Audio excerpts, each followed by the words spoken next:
Dave, here's the situation. A friend has a gambling problem. So much so that he's actually dipping into the joint account. The wife doesn't know. It's an addiction.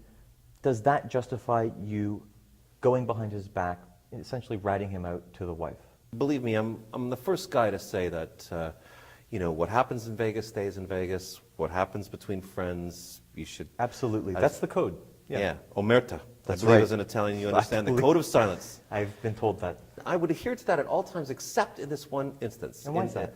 Well, when a person has an addiction, a problem, they have a monkey on their back, it's kind of like you're ratting out the monkey and not the guy. Assuming that you've gone to him and that has not borne fruit, I think that slipping a word to the wife. But what could the wife do if you've gone directly to him and it didn't work? What can the wife possibly do? Well, in my experience, the wife is about the only person who can do anything. Can the friendship survive a ratting out? It's kind of tough love.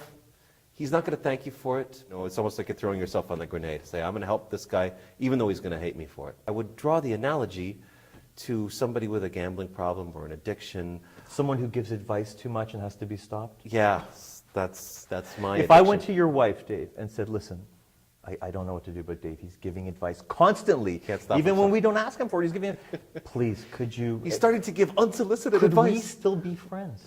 If I went to your wife behind your back, that would be a tough test of the friendship. That's a good point. I mean, I probably wouldn't be happy with you for a while. Maybe for a few years. Right. But if you cured me of my advice-giving addiction...